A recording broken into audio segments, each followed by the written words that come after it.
Hello guys, अस्सलाम वालेकुम। मैं आपके साथ दाल पूड़ी का रेसिपी शेयर करती हूँ। चलो दिखाती हूँ कैसे बनाती हूँ दाल पूड़ी। जिसके लिए मैंने सबसे पहले मसाले निकाल रखा, जैसे लहसुन, मिर्ची, गोलकी जीरा। मैं इसका पेस्ट बना देती हूँ। मैंने पेस्ट बनाना स्टार्ट किया और साथ ही साथ मैंने हाफ़ केजी दाल कुकर में चढ़ा रखा है। ये पेस्ट बन के मेरा रेडी हो गया। अब एक अदद प्याज को फाइन चॉप कर लिया। मैंने कढ़ाई चढ़ा रखा है। कढ़ाई जैसे ही गर्म हो तो उसमें सरसों का तेल दिया। सरसों का तेल गर्म होते ही मैं उसमें कटे हुए प्याज लाल करने की चढ़ा देती हूँ। बस एक बात का ध्यान रखिएगा, प्याज पूरा लाल करके उसमें मसाला नहीं भूनना है। उसको मतलब 70% प्याज निकाल लेना, ओनली 30% में मसाला डालना है। जिस तरह से प्याज लाल हो रहा है तो साथ ही साथ मैं दूसरा काम करना भी स्टार्ट कर दी। जैसे कि मैंने आटा सानने के लिए रेडी कर रही हूँ। मैं अपना आटा निकाल रखी हूँ, आप लोग को दिखाती हूँ। जैसे कि प्याज लाल हो रहा है, मैं प्याज में ही नमक दे दी थी ताकि एक बार मतलब एक बराबर प्याज लाल हो। जैसे कि मेरा प्याज लाल कर चुके थे। सॉरी, मैं दिखा नहीं सकी क्योंकि मेरे हाथ में ही कैमरा था। फिर उसमें मैंने मसाला डाल दिया और फिर मैं उसमें 30% प्याज डाल दी हूँ।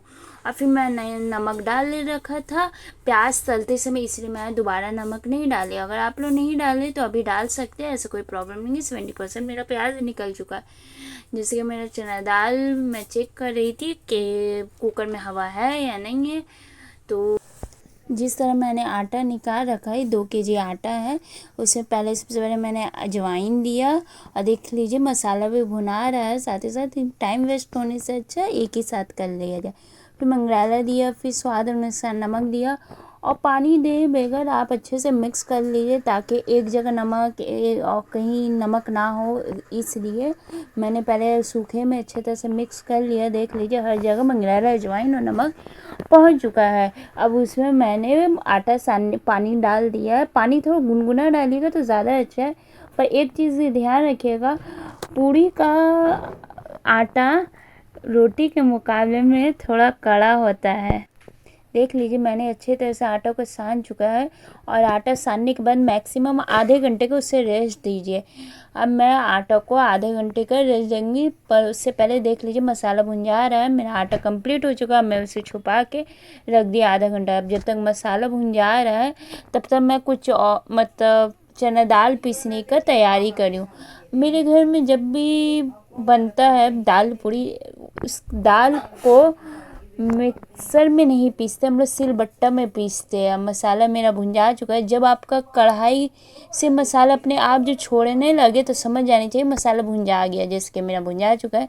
मैंने चना दाल गलने के चढ़ाया था, जैसे कि आप लोग देख लीजिए चना दाल गल गया है, बिल्कुल सही गला है। अब मैं इसको ड्रेन आउट कर दे रही हूँ, मतलब पानी निकाल दे रही हूँ। पानी निकालने के बाद मैंने सिलबट्टा पर पीसना स्टार्ट कर दिया।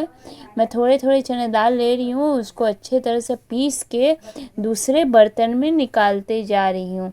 जैसे कि आप लोग देखिए एक साथ मैं नहीं पीस सकती क्योंकि मेरा सिलबट्टा बड़ा नहीं है, तो मीडियम साइज़ का, इसलिए मैं धीरे धीरे उसको पीस रही हूँ और फिर उसको निकालते जा रही हूँ दूसरे बर्तन में। जिस तरह से मेरे सारे दाल पिसा चुका। अब जो मसाला भूंजी थी वो निकाल ली, जो तला हुआ प्याज था वो डाल दी और मैंने हरी धनिया पत्ता चॉप किया हुआ था वो मैंने डाल दिया। हरे धनिया पत्ता डाल के फिर मैंने उसको अच्छे से मिक्स कर दी।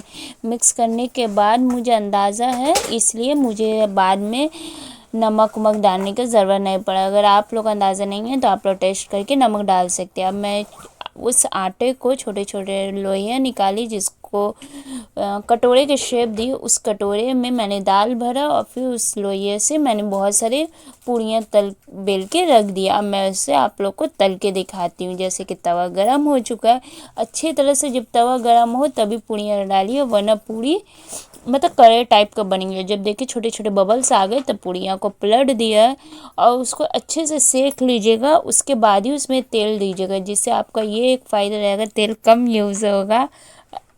और दूसरा फ़ायदा ये होगा कि आपको पूड़ी खाते समय तेल तेल जैसा नहीं लगेगा। फिर मैंने इसमें सरसों का तेल दिया है और फिर मैं अच्छे से खुरचनी की सहायता से मैं पूड़ी को अच्छे से तल दे रही हूँ। जैसे कि आप लोग देख लीजिए पूड़ी लाल हो चुकी है, मतलब अच्छे खस्ता करारे टाइप की मेरी पूड़ियाँ रेडी हो गई है। फिर भी मैं इसे दबा दबा के अच्छी तरह से तल दे रही हूँ। आप लोग एक बार मेरे कहने से ऐसा पूड़ियाँ बनाइएगा, ज़रूर ट्राई करिएगा। ये बनने के बाद बहुत टेस्टी, बहुत अच्छी होती है। मैं इसी तरह से सारी पूड़ियाँ तल ले रही हूँ। मैं आपको एक तो पूड़ी मतलब एक और पूड़ी तल के दिखा रही हूँ। मैं अपनी सारी पूड़ियाँ ऐसे ही तलती हूँ। इस वजह से पूड़ी खाने में कभी भी ज़्यादा ऑयली नहीं लगता। ऑयली लगता है पर ज़्यादा ऑयली नहीं लगता, क्योंकि जाहिर सी बात है ऑयल के साथ तलेंगे तो ऑयली तो लगेगा, पर बाहर की तरह उतने ऑयली नहीं लग। मेरे कहने से, मेरे तरीके से एक बार बना के रखिए, ये बहुत खाने में टेस्टी, बहुत ही अच्छा बनता है। जैसे कि मैं आपको एक पूड़ी काट के दिखा रही हूँ। देखिए चारों तरफ से ये दाल भरे है और ये खाने में बहुत ही लजीज, बहुत ही मज़ेदार बनता है। मिलते हैं नए ब्लॉग में, जब तक के लिए अल्लाह हाफिज़।